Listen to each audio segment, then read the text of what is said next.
वंदे भारत, मैं हूं सांची त्यागी, आप देख रहे हैं भारत तक।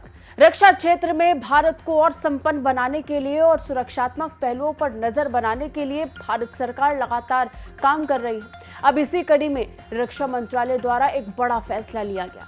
इन सब के बीच में आपको ये बता दें, रक्षा मंत्री ने डीएसी की एक बैठक ली थी और इस बैठक के दौरान कई जरूरी फैसले लिए गए हैं जो सुरक्षात्मक लिहाज से भारत को मजबूत करेंगे। रक्षा मंत्री राजनाथ सिंह की अध्यक्षता में रक्षा अधिग्रहण परिषद यानी डीएसी की बैठक हुई थी। रक्षा अधिग्रहण परिषद द्वारा buy Indian and buy and make in India category के तहत 76,390 करोड़ रुपए की राशि के सशस्त्र बलों की पूंजी अधिग्रहण प्रस्ताव को स्वीकृति दी गई है। रक्षा अधिकारियों के मुताबिक भारतीय सेना के लिए डीएसी ने रफ टेरेन फोक, लिफ्ट ट्रैक, ब्रिज बिछाने वाले व्हील टैंक, स्वदेशी स्रोतों के माध्यम से टैंक रोधी निर्देशित मिसाइलें और हथियार का पता लगाने वाले रडार के साथ बख्तरबंद लड़ाकू वाहन की खरीद की जरूरत के लिए नई स्वीकृति प्रदान की है।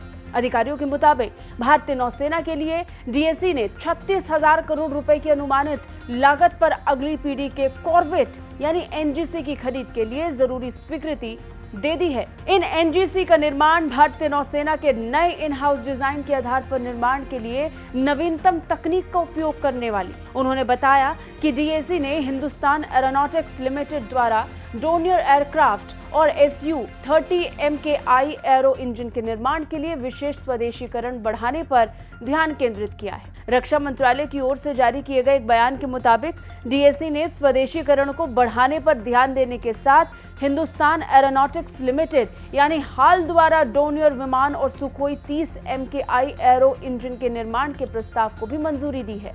मंत्रालय ने कहा कि रक्षा में डिजिटल परिवर्तन के लिए सरकार के दृष्टिकोण के अनुसार ही डिजिटल कोस्ट गार्ड परियोजना के डीएसी द्वारा अप्रूवल दिया गया है। इस परियोजना के तहत तटरक्षक बल में विभिन्न सतह और विमानन संचालन, रसद, वित्त और मानव संसाधन प्रक्रियाओं के डिजिटलकरण के लिए एक अखिल भारतीय सुरक्षित नेटवर्क स्थापित किया जाएगा। रक्षा मंत्रालय ने कहा कि 16 देशों के सैन्य टुकड़ों की भागीदारी वाली एक राष्ट्रीय शांति अभ्यास की शुरुआत मंगोलिया से हुई।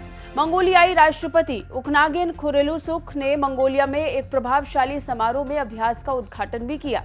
मंत्रालय ने कहा, भारतीय सेना का प्रतिनिधित्व लद्दाख स्काउट्स के एक दल के द्वारा किया जा रहा है। 14 दिवसीय अभ्यास का उद्देश्य इंटरऑपरेबिलिटी को बढ़ाना है, मिलिट्री टू मिलिट्री संबंधों का निर्माण करना है, भाग लेने वाले देशों के बीच शांति सहायता संचालन और सैन्य तैयारी विकसित करना है। कुल मिलाकर भारत इंडिजीनियस वेपन को बढ़ावा देने के लिए और मेक इन इंडिया के साथ ही भारत को सशक्त करने की दिशा में लगातार आगे बढ़ रहा है और इसको लेकर कई जरूरी फैसले पूर्व में भी लिए गए हैं और अब ये जो नया फैसला लिया गया है निश्चित तौर पर भारत को और ज्यादा मजबूत करेगा और साथ ही साथ रक्षा मंत्रालय के द्वारा लिए गए फैसलों को और भी ज्यादा धार देगा।